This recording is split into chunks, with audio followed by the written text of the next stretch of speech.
yang luar biasa ini. Bangga ya, orang-orang melankolis itu penuh dengan perhitungan, penuh dengan perencanaan dan luar biasa. Sebagian hal tadi sudah disampaikan oleh Sasa, saya tidak akan mengulang.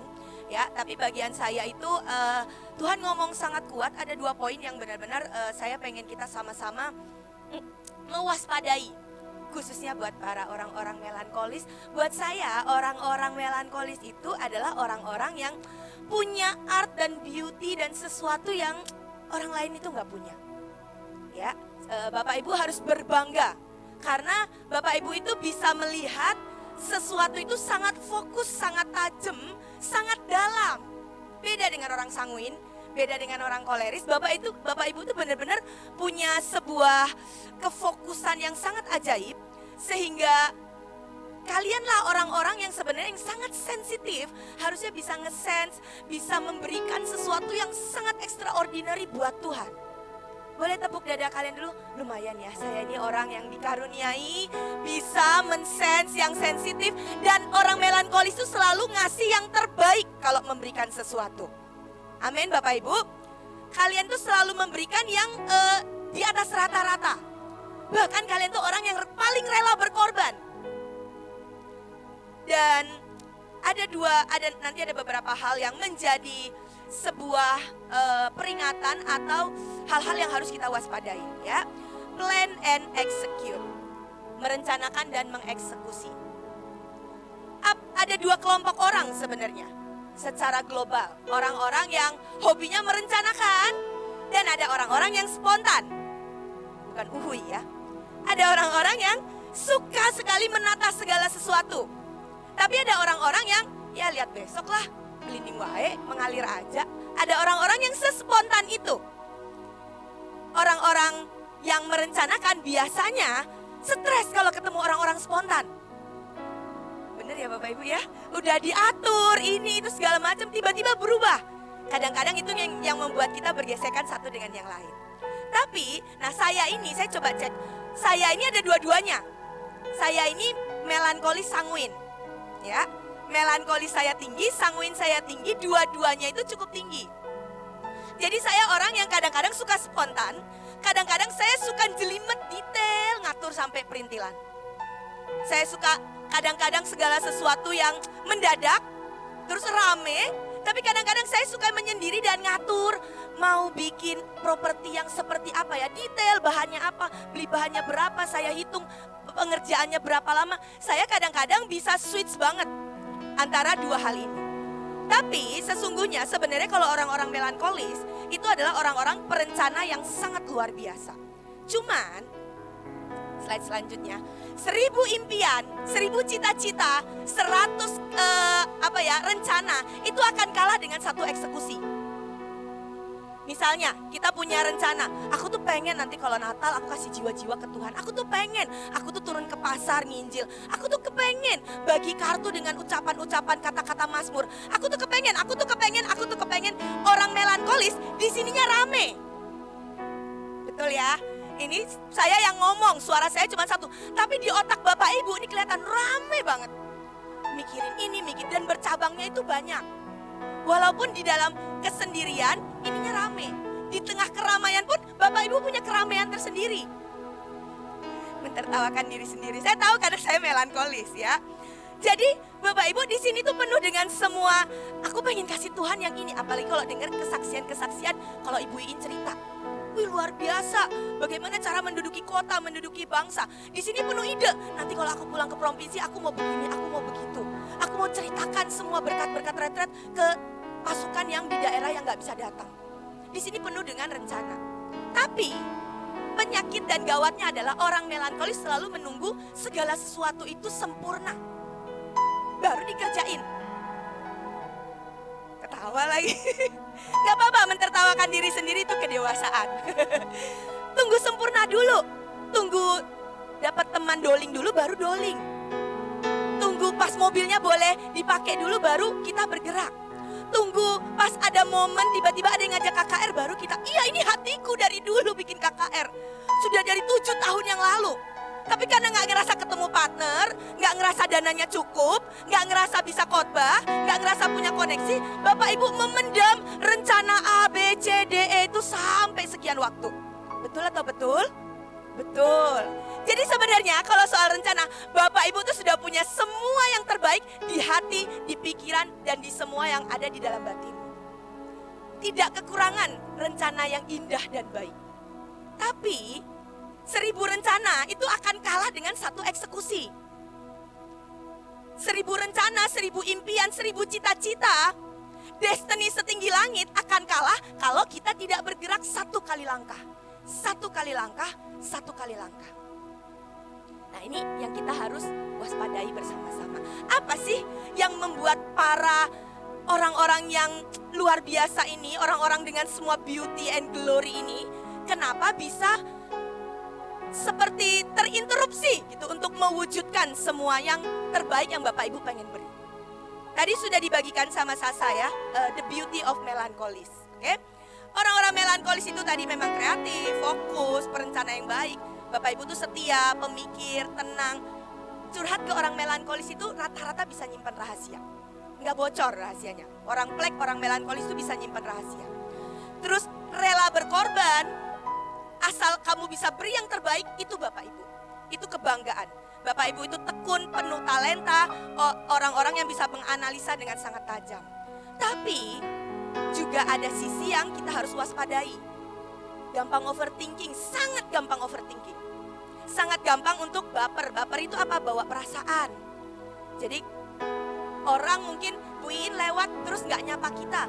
Ih, Bu Iin udah lupa ya waktu dia ke provinsi aku yang jemput di bandara. Lirik aku punya, padahal Bu Iin lagi buru-buru mau pindah sesi. Dan orang-orang melankolis itu betul tadi sulit mengambil keputusan.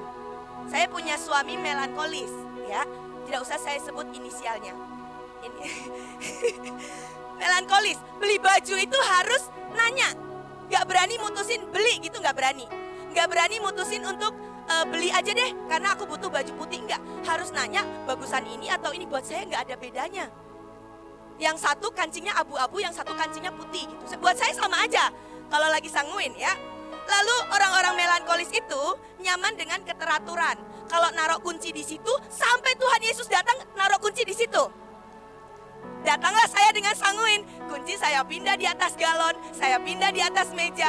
Kadang-kadang itu bikin kita berselisih. Tapi karena udah dewasa, akhirnya melankolisnya ini pun sudah penuh dengan pengertian ya. Amin.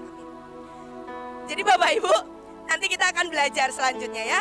Sangat hati-hati, cenderung kurang percaya diri, dan susah banget untuk menjalin relasi baru. Kalau udah sama itu ya itu aja. Itu aja. Lingkarannya nanti itu aja sampai Tuhan Yesus datang ya itu aja. Coba perbesar ya. Perbesar sayap untuk mau merangkul orang lain lebih lagi. Lalu nah ini rada berbahaya. Karena sangat mengingat jadinya cenderungnya itu suka menyimpan dan pembalas. Ini buat orang luar ya, bukan pasukan Tuhan. Karena Bapak Ibu akan ingat, dia waktu itu di sore hari jam 4.15 pakai baju putih, dia hari itu nginjek sepatu aku. Bapak Ibu ingat detail. Jadi cenderungnya itu sangat menyimpan semua memori khususnya yang luka-luka. Ya, Bapak Ibu akan sangat mengingat itu dan cenderungnya self-center, fokus ke diri sendiri. Tapi ada dua hal, Bapak Ibu tuh orang yang perfeksionis. Makanya selalu mau ngasih yang terbaik buat Tuhan. Dan sensitif. Saya taruh ini di antara dua positif dan negatif itu, kelebihan dan kekurangan, karena ini bisa menjadi positif kalau Bapak Ibu bisa dalam kedewasaan.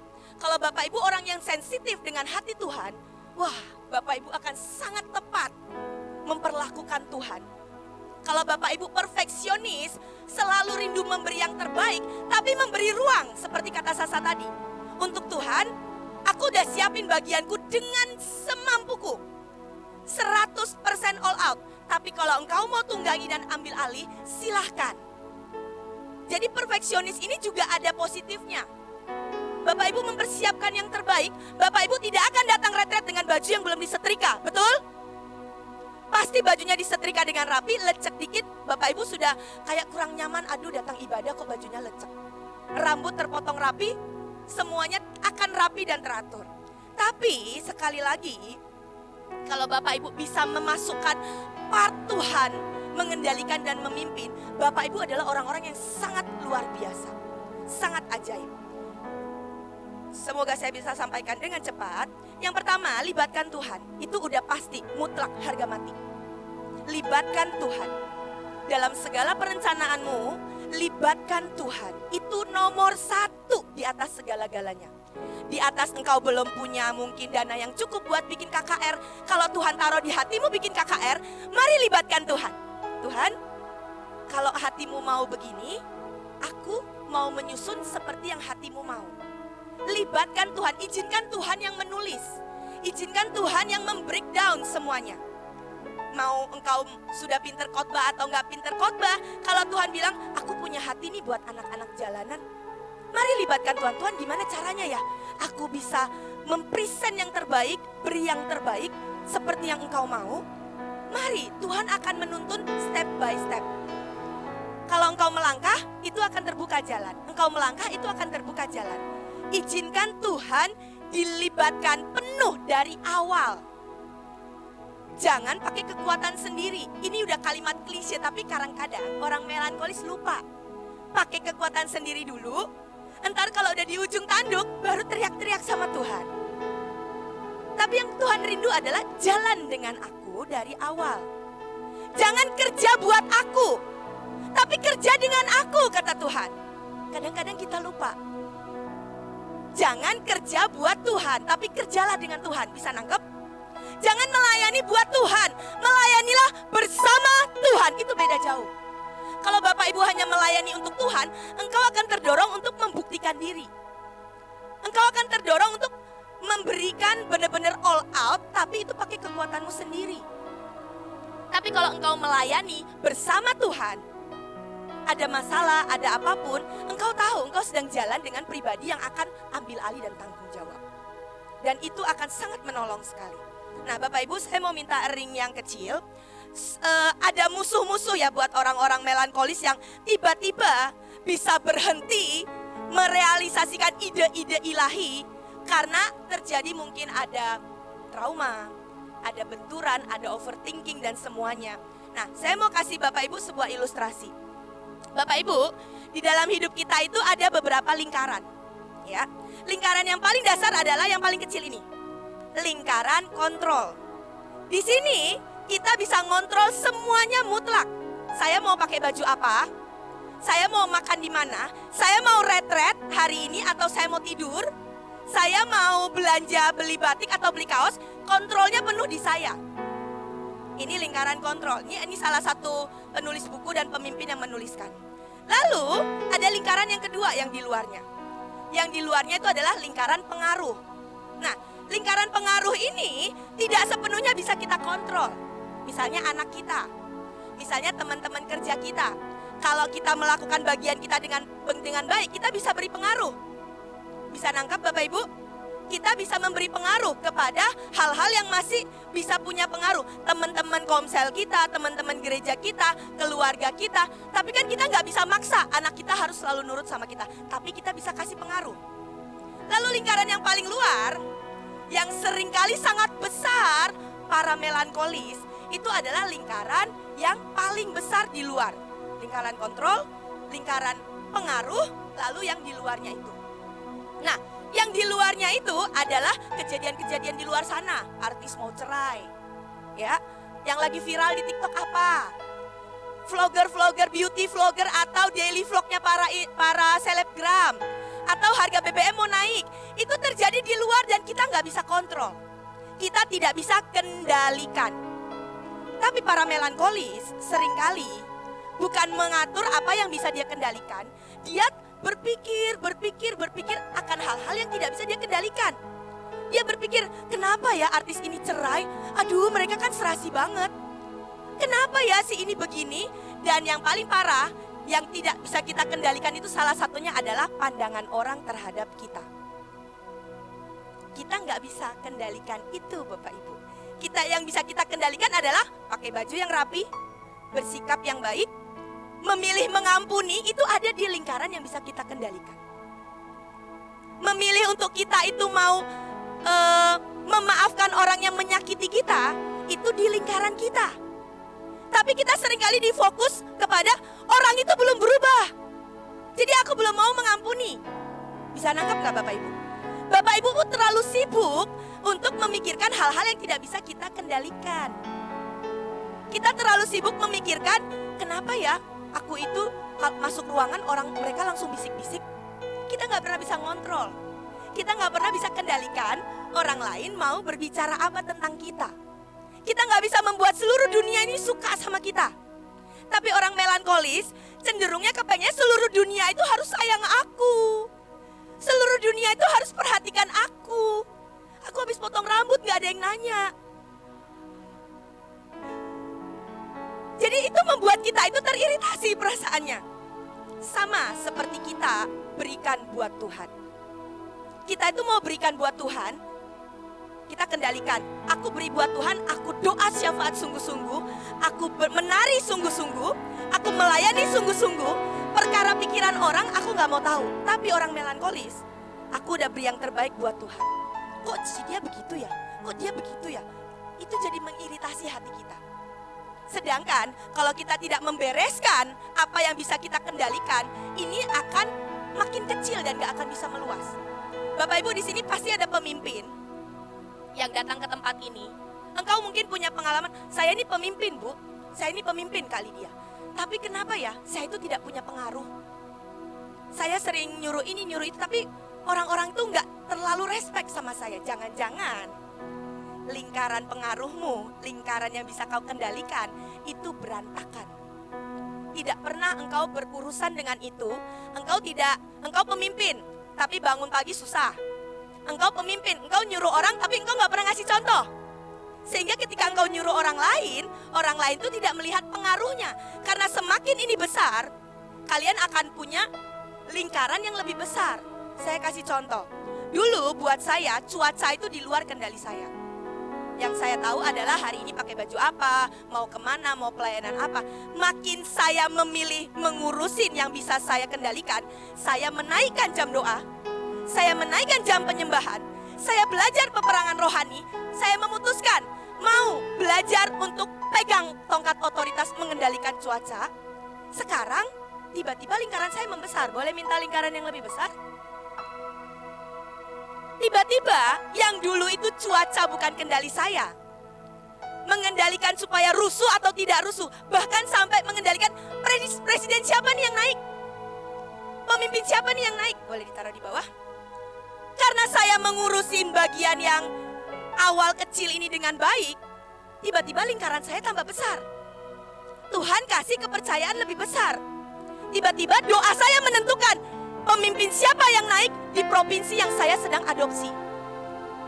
Tiba-tiba doa saya menentukan kalau saya bikin KKR itu hujan atau enggak.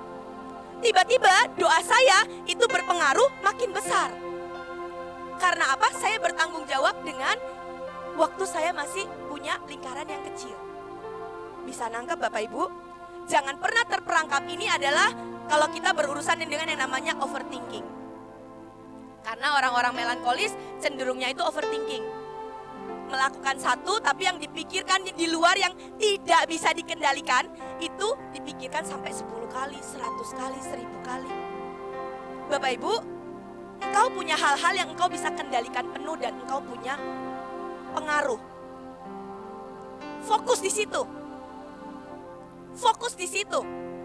Kalau Tuhan bilang, nak bangun pagi, fokus. Aku bisa kendalikan ini untuk aku paksa badanku bangun pagi. Nah ikut retret dan catat rema-remanya. Itu kendalinya di Bapak Ibu, bukan di saya. Walaupun mungkin panitia menyuruh Bapak Ibu catat ya, Bapak Ibu punya kendali penuh. Betul ya? Mau catat atau mau enggak? Mau dengerin sungguh-sungguh atau sambil main handphone? Itu kendalinya di tangan Bapak Ibu.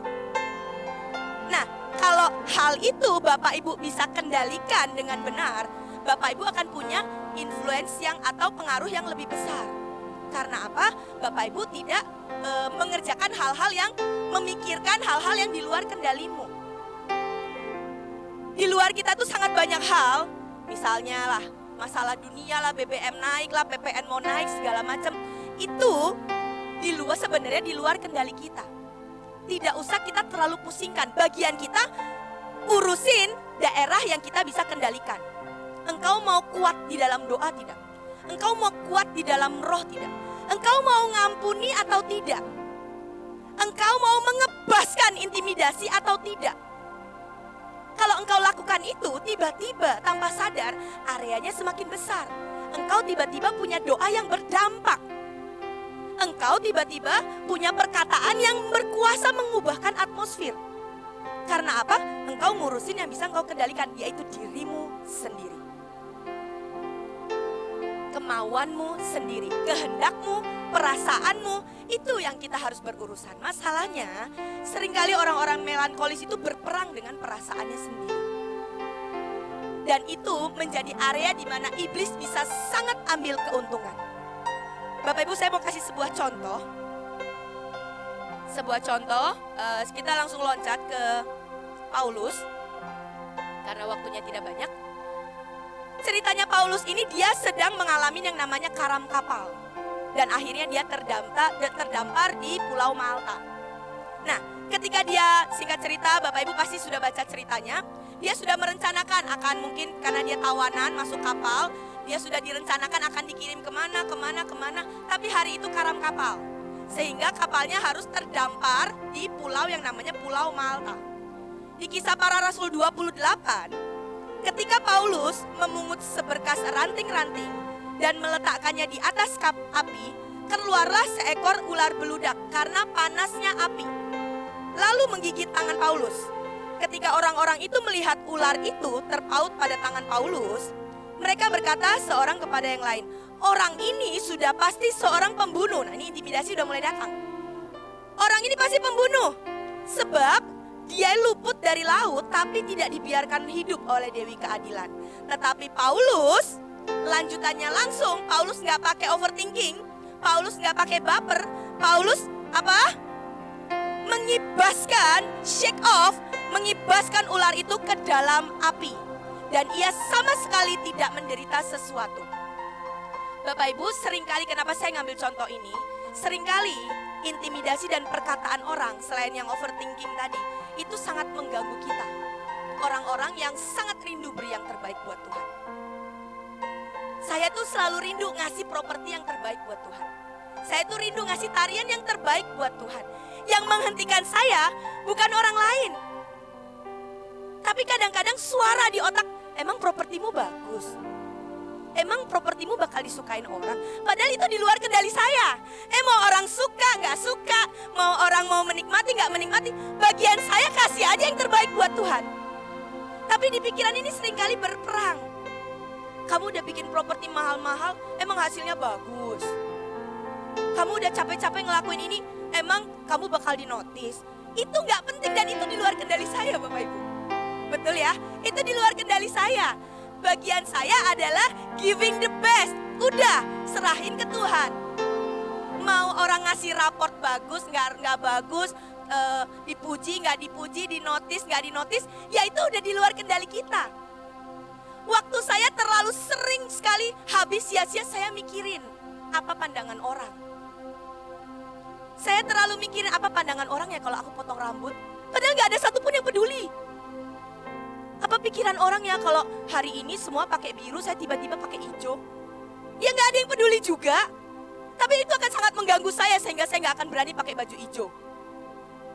Jadi kita terlalu sibuk memikirkan overthinking. Kita terlalu sibuk kena intimidasi perkataan dari orang-orang yang bahkan dia bukan penentu hidup kita. Bahkan cenderung kita mengabaikan apa yang Tuhan pikirkan tentang kita.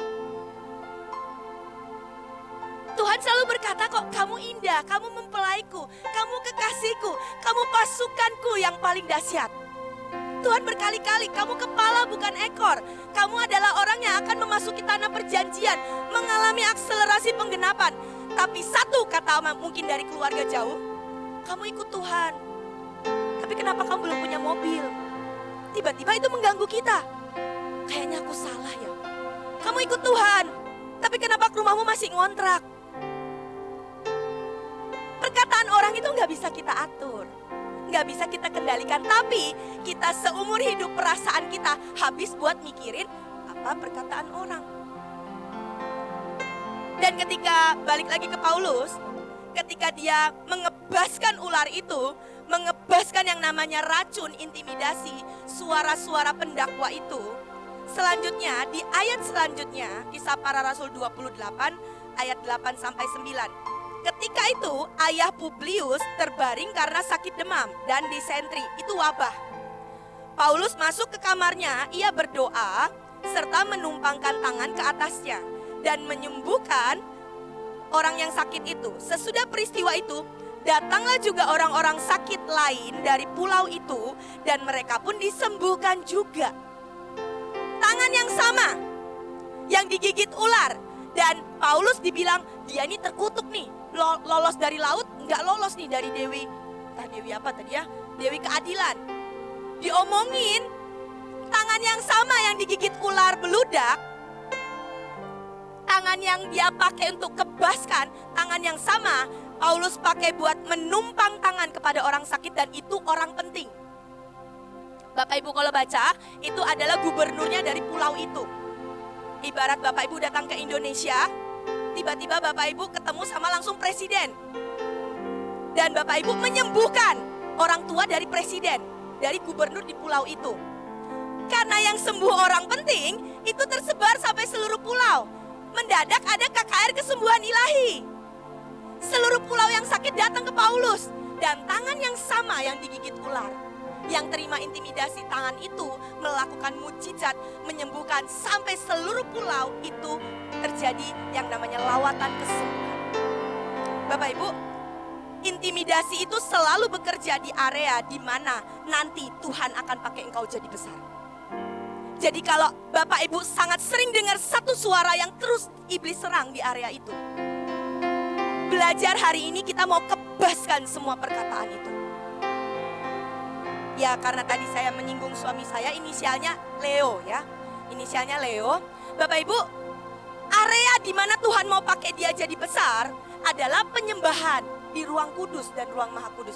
Tapi Bapak Ibu kalau mau tahu bagaimana cara iblis merusak, Bapak Leo ini salah satu mantan dari orang-orang pelayan di gereja setan. Bapak Ibu kalau nggak percaya ya, kalau beliau pernah kesaksian, kalau di gereja setan dengar lagu minor dan lagu penyembahan versi gereja setan, itu mirip-mirip sama lagu Ku Masuk Ruang Maha Kudus. Karena mereka juga main darah, mereka juga melakukan beberapa ritual. Jadi ketika awal bertobat, itu dia nggak bisa dengar lagu Ku Masuk Ruang Maha Kudus. Itu pasti manifest. Karena apa? Nadanya mirip, ritme-ritme minor-minornya mirip. Dan itu membuat dia itu benar-benar manifest. Dia harus benar-benar pelepasan berkali-kali sampai akhirnya dia benar-benar lepas semuanya. Dan hari ini tangan atau pribadi yang sama yang iblis coba rusak ketika harus masuk yang namanya penyesatan, hari ini Tuhan pakai untuk pemimpin pujian, dan selalu khotbahnya itu tentang pujian, kecapi, pujian, area ruang maha kudus. Area di mana iblis utak-atik hidupmu, Bapak Ibu perhatikan baik-baik. Area di mana engkau paling sering dengar intimidasi yang itu merusakkan semua iman dan hatimu. Hari ini ambil keputusan, karena di area itulah Tuhan mau berperkara dengan dahsyat atas hidup Bapak dan Ibu. Kalau hari ini yang diutak-atik itu anakmu, atau yang diutak-atik itu adalah mungkin keuanganmu, mungkin engkau panggilannya itu adalah jadi orang paling kaya yang membiayai lawatan. Kalau yang diutak-atik itu misalnya adalah anakmu, mungkin anakmu one day punya destiny, dia yang akan jungkir balikan dunia dengan lawatan. Saya nggak tahu intimidasi apa yang iblis terus ngomong, sehingga itu menghentikan para pemberi mezbah terbaik ini berhenti dan melepaskan korban. Itu yang iblis mau. Ada mezbah terbaik yang Tuhan sudah taruh di hati Bapak Ibu. Tapi seringkali trauma, overthinking, intimidasi membuat kita nggak berani melangkah. Membuat kita mengorbankan perasaan Tuhan hanya karena kita pikir perasaan kita penting, omongan orang penting. Sedangkan Tuhan perasaannya sangat menantikan.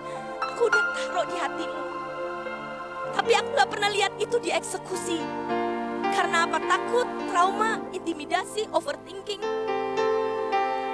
Sekali lagi, saya setuju dengan apa kata Sasa. Nggak penting perasaan kita, nggak penting selera kita bahkan. Tapi kali dia saya pernah coba dan saya gagal. Saya kasih sebuah aransemen lagu dan gagal. Nggak apa-apa, coba lagi. Nggak apa-apa, beri lagi. Nggak ada koki yang masak pertama langsung jadi excellent, nggak ada. Coba lagi, berikan lagi, berikan lagi. Berikan terus apa yang menjadi bagiannya Tuhan. Intimidasi selalu bekerja di area di mana Tuhan akan pakai kita menjadi besar. Jadi hari ini saya nggak tahu suara apa yang sangat mengganggu di hati dan pikiranmu.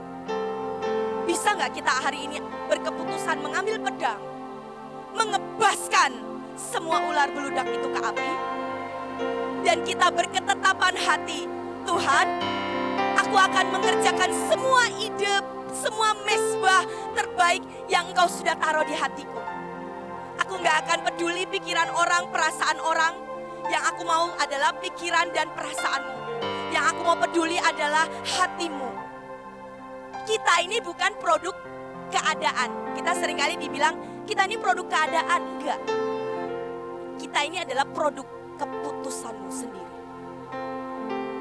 Kita tuh bukan hasil dari keadaan. Ya karena keluargaku miskin makanya aku begini. Ya karena papa mamaku bercerai jadi aku juga hidup gak jelas.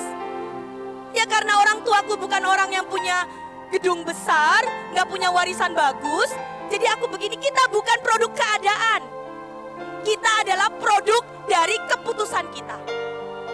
Mau keluargamu seperti apapun, kalau engkau berkeputusan untuk membangun hidupmu, untuk kejar Tuhan, untuk menginginkan Tuhan, untuk tidak mempedulikan omongan orang dan tetap kejar Tuhan, hidupmu akan 180 derajat pasti berbeda.